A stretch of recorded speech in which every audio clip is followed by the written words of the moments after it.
Hi, I'm Mike Jacobson with Attune Investments, and Harland is with us today. Together, we are interviewing each other a little bit. And this week, we're going to get to know Harland a little bit Hmm. more and how he and his wife have prepared for retirement and some of the changes and surprises that they have encountered.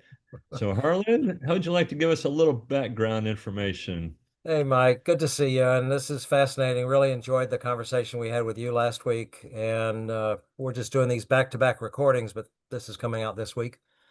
So Barbara and I, we're almost to 54 years of marriage.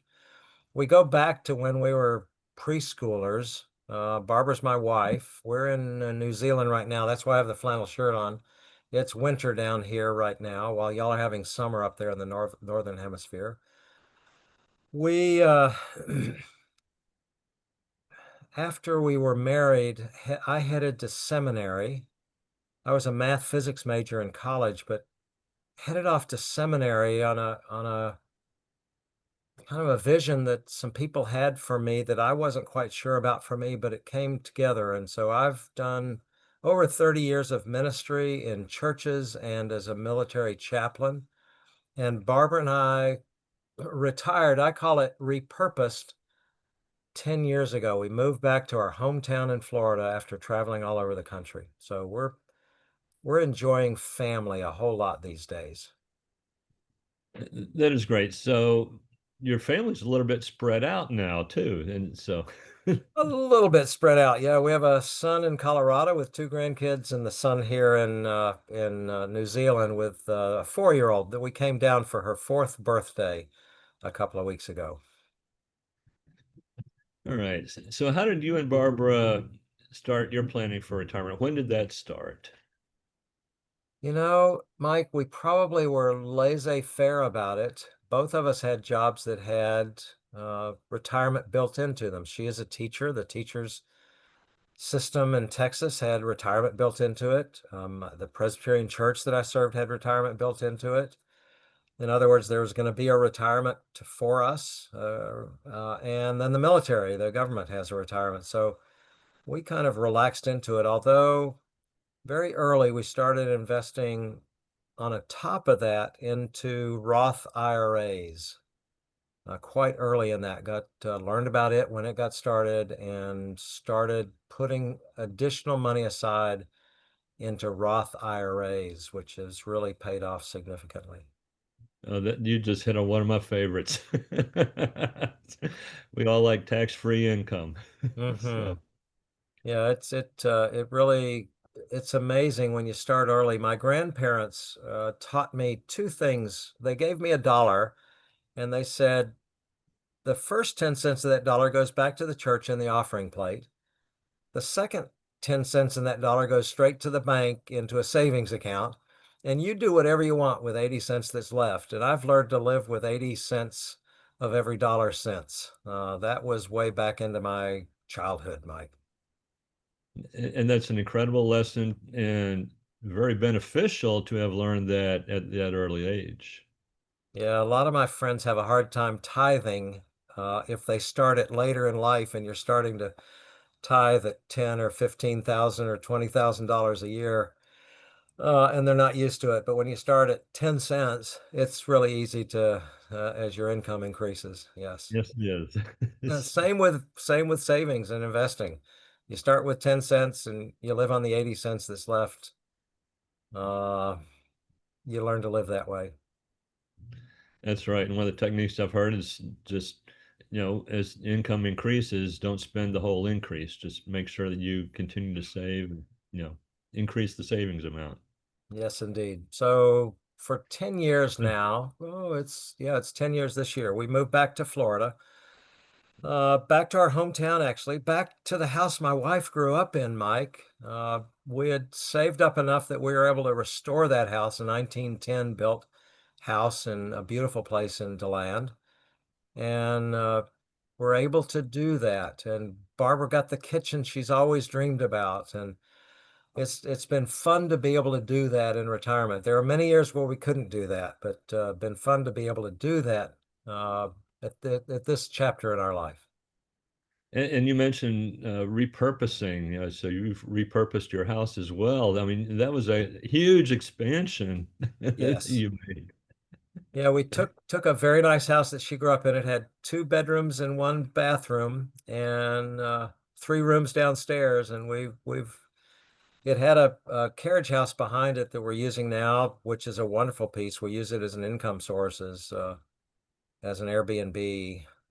It actually pays the mortgage and the insurance off the Airbnb and back. And we've got solar installed that basically covers the electricity cost for the house. It's amazing. We're doing well. That's great. So what are the other things you and Barbara are able to do now that you didn't have time for or were not able to do before Yeah. you purposed your lives? Yeah. So when I talk about repurpose, we didn't just go start playing golf and playing bridge and that. She's gotten very involved in garden club. I continue to be very involved in church and also in with investment communities. I facilitate a mastermind of other successful investors like you and I are. And I really enjoy that opportunity to mentor and support and encourage other people. I'm a minister at heart. And so at church teaching and preaching every so often and serving in Rotary and just using my time in ways like that. And Barbara with the same with Garden Club and other ways. Right. And What would then we enjoy Mike going to visit family. There you go. And it does take a little longer to get there since they're spread out. Yeah, and then to spend the time with them. So we spend weeks at a time with our son and grandkids in Colorado, go there several times a year, and it's a little harder here in New Zealand. We put together a big family reunion on the beach, and our son from New Zealand came up with a granddaughter, and so we put together things like that. We've gone up to see my aunt, who's in her 90s in North Carolina, and spend time there. My sister's up on the Cape and in Pennsylvania. We just really enjoy family a lot and use a lot of our retirement to go spend time with them. That's great. And I think that you recently helped out preparing one of those reunions up in Pennsylvania. Yeah, we did. That was actually for my seminary 50th class reunion with seminary. Spent four of us really encouraged our classmates to come. We went to New Jersey and to Princeton for several days and got together. I just enjoy people, Mike, and getting people together. Yes, you do seem to enjoy people. It's which is a very good thing. Yeah, and it's been fun down here in New Zealand to meet Josh's friends, and we've partied with them several times, had a pizza gathering at a house out looking over the ocean. Josh and I have gone on a wonderful hike up around the rim of this volcano that has formed their community here down in Christchurch. Hmm, Um, Josh and I took a trip down to the bottom of the Grand Canyon together. We've hiked two 14ers together in Colorado. It's fun to be able to do that. I know you mentioned last week just being able to. I'm 75 now, and I'm glad I'm still able to do some of the things that I enjoy doing. but and you have maintained the health in order to do these things too. So Yeah, that's a critical thing as we get older. it takes some time every day, walking, running, bicycling, going to Planet Fitness, something every day, just to keep this body moving here and eating well with it. Right. Mike, the folks that watch these things, I hope they're seeing that they can move to retirement too, and that they plan well for it. I wish I had done a bit more earlier in my life and was just really glad that I had those mentors with my grandparents and others that encouraged me to take some steps along the way so that we would be ready. And some of the advice we have taken, some of it we have not. But, Yes. if you were to go back 10, 20, or 30 years, what would you tell your younger self? Well, several of my classmates from high school, if I could have told them 20 or 30 years ago, they would not be in the trouble they're in right now. There's some that are really having a hard time. making ends meet. They did not prepare well. They were not disciplined. They did not save for it. They did not think about it. And then they get to 75, like I am. They're my classmates from high school, and their health has deteriorated and their finances are running out. And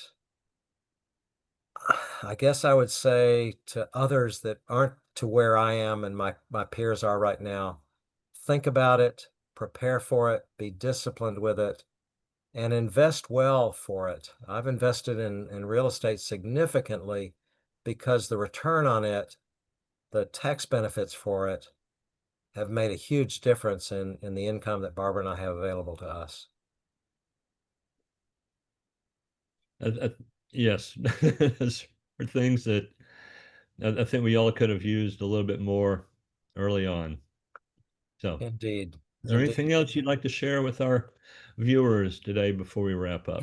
No, just that again, that this may be a plug for Mike and for me, but Mike and I help people out like ourselves and like you with investments, primarily in real estate, primarily in multifamily properties. And we'd love to have a conversation with you. We've got experience, we've got wisdom, we know how this thing works. We'd be glad to have a conversation with you to see what works for you. That's right. And thanks for talking with us today, Harland. And if anybody out there would like to get in touch with us, just you can go to attuneinvestments.com and download our ebook, Unlocking Your Three Keys to Your Retirement Dreams. And also feel free to get in touch with us. Look on links in the comments below and through the website. Very good. Thanks, Mike. Hope this boring old guy here was helpful to other people out there. So Absolutely. Not boring, just hopefully it yeah. helps. Bye bye now. All right. Thanks, Harlan. See you. See ya.